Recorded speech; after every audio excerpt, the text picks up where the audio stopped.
Hello everyone, welcome back to another video. I'm your host of this channel, Johan, and the name of the channel is Make It an Amazing Day. The topic of this video is titled, Observations Are Not Conclusions. Let's break it down.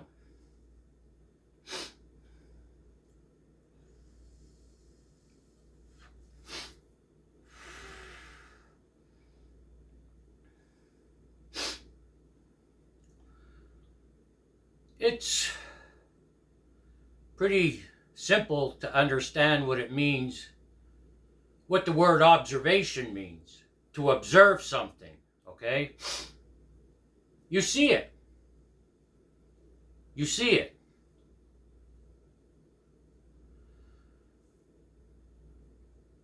What's the process you may go through after you see something?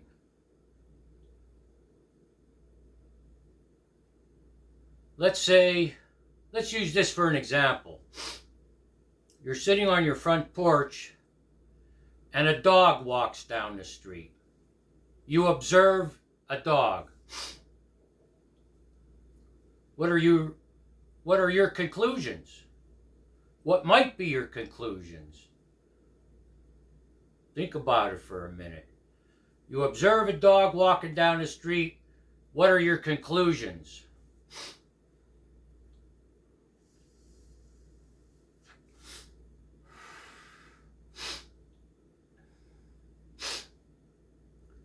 Well, if you've thought about it a little bit, it'd be a truth to say your conclusion could be one of many things. One of many things. If you're a parent and you have, say, a 10 or 11-year-old child playing behind the house at the basketball hoop you set up there,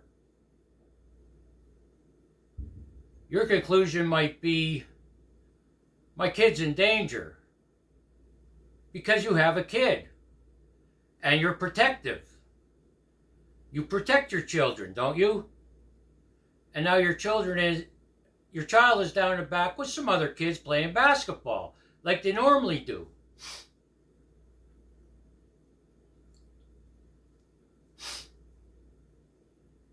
Are you following me now? And let me ask you this question then, in that particular example. Was that really a conclusion or a reaction?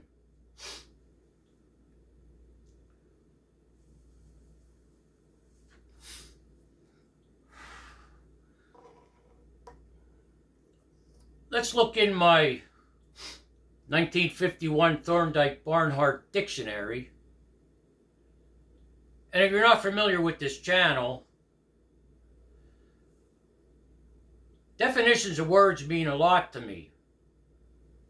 So there's two ways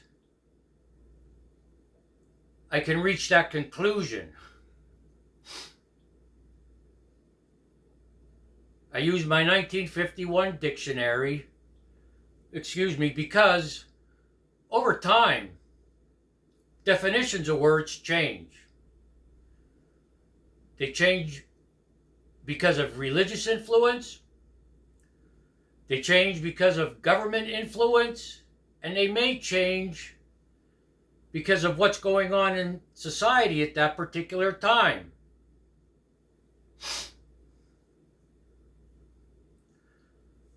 The other method I use is to look up the etymology of a word. When was it first used? Who used it? What is the context of that particular word when it was first used in its origin, which in most cases goes back to Greek and Latin 1,000 years ago.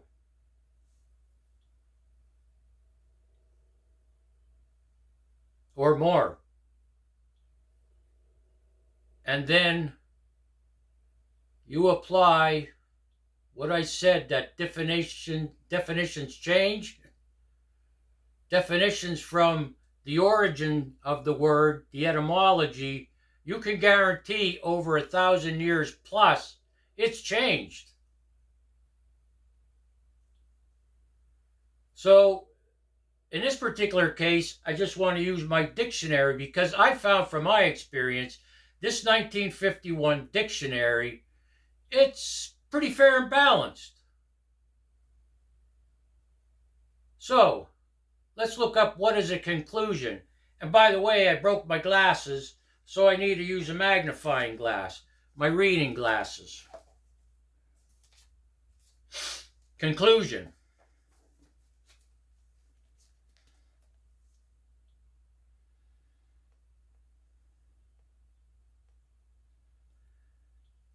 End. Finish. Well, we're looking at conclude, okay?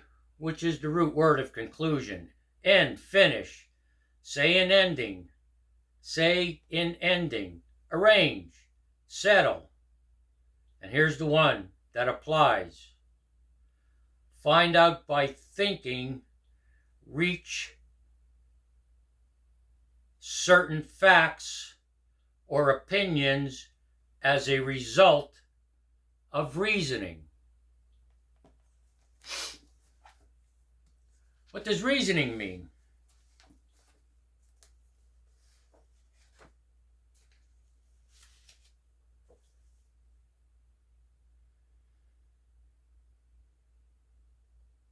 Process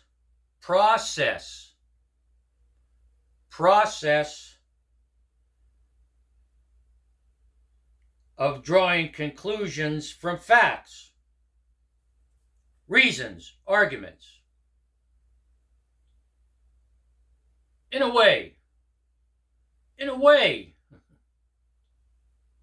that woman came to a conclusion that her child, or the man on the porch, the woman on the porch, that observed the dog walking by, in a way, that person came to a conclusion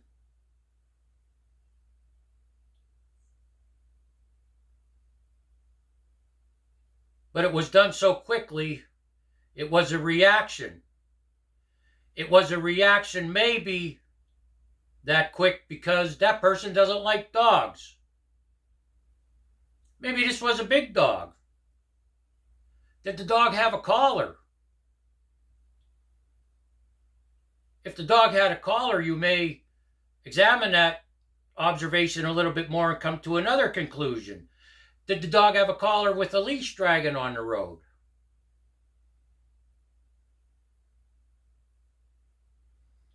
If you like dogs, you were like, come here, come here. To look for a collar and maybe a tag on there with the owner's name. Even then, that's a reaction. And once you see the tag, then you can make a conclusion. Follow me?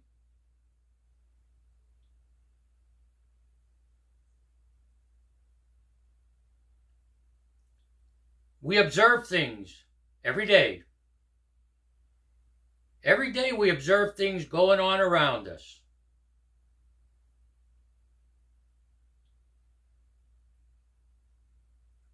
And if we don't go through a process based on facts,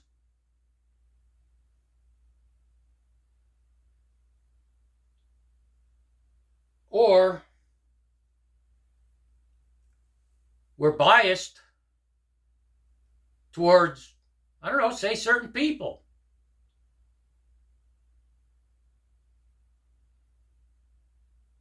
Or we are a self-centered type of person.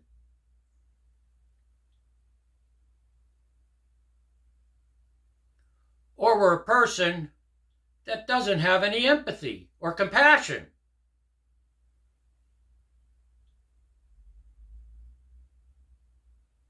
If you're the type of person that's biased, self-centered, and have no compassion or empathy,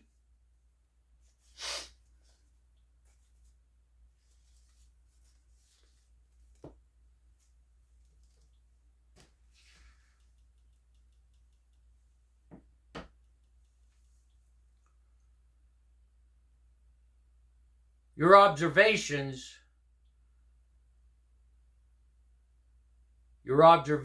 are going to be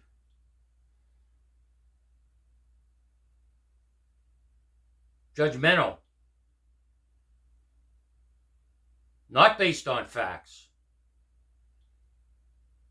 tarnished even.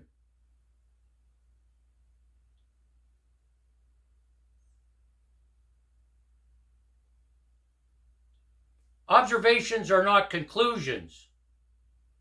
Okay? Observations in and of themselves are observations. And depending on the person,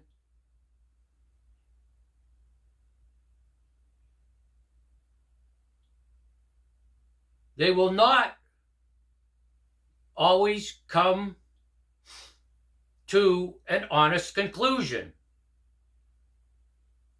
If they're biased, self-centered, or have no empathy or compassion, they will react based on their feelings, not on facts.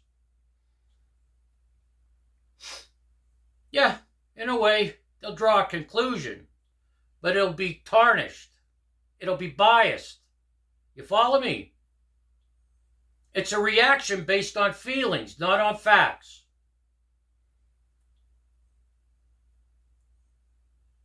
One of my subscribers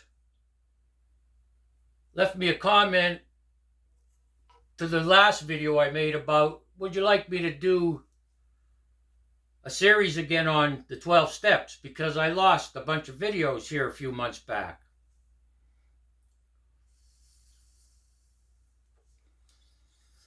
And the word suffering came into the conversation we were having back and forth.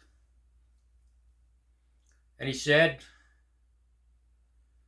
we were talking about addicts and alcoholics.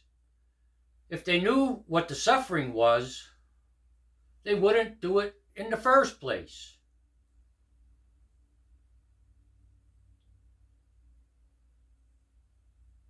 And he's right. And he's right.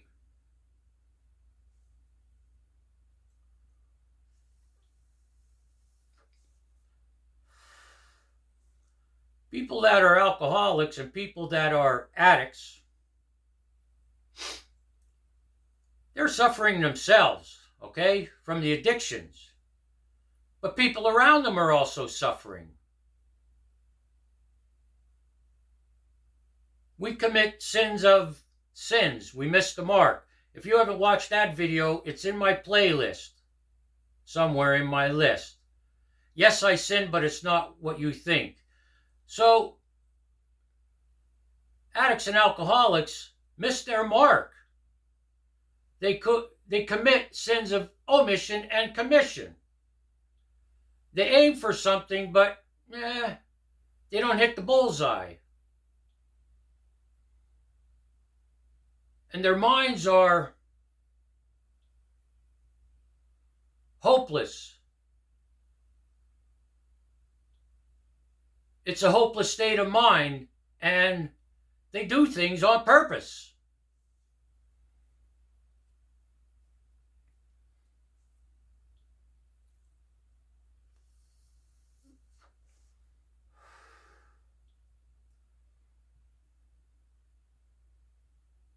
How do you get the message across to these people if you're recovered from a seemingly hopeless state of mind and body? Maintaining a spiritual condition, and have long-term sobriety and spirituality.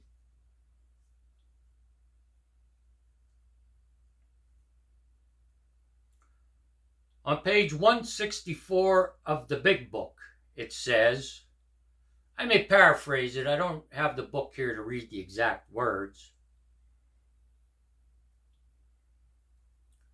Ask God, it says, in your daily meditation, how you can help the man who is still sick, or woman.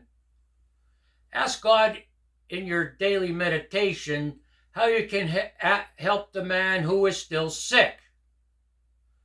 The answers will come if your own house is in order, it says. And then it continues. But obviously, you cannot transmit something you don't have.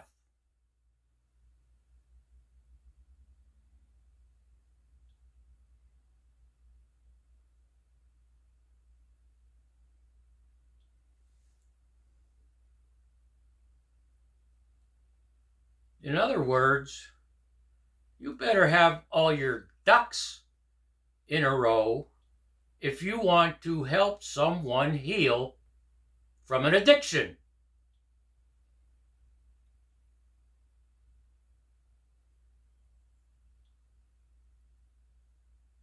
It's not about don't think, don't drink, and go to meetings. I've heard that a lot of times. On the other hand, people will say, if you think about a drink, think it through. Which is it? Don't think, don't drink, and go to meetings, or if you think about a drink, think it through. Which one is it? React to the thought of a drink, or come to a conclusion based on facts, reason.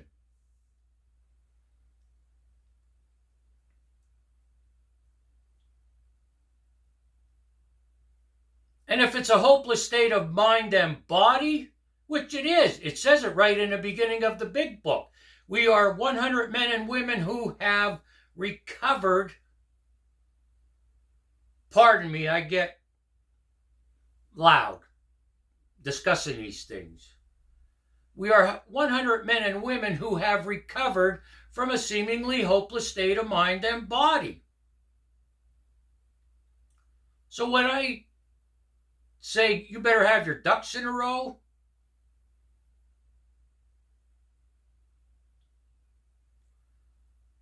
when the book says your own house better be in order because you obviously can't transmit something you don't have, it's more than just putting down a drink. You better have a little bit of knowledge about the mind and body, because it says it right in the beginning of the big book. We are 100 men and women who have recovered from a seemingly hopeless state of mind and body. You get it?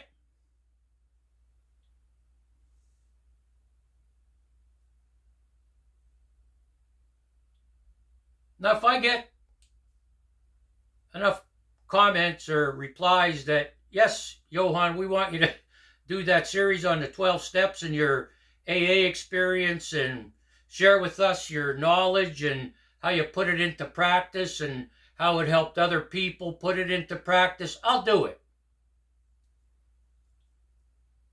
But this goes so deep, I'm not going to waste my time if nobody wants to hear it. It goes deep. How deep does it go? Observations are not conclusions.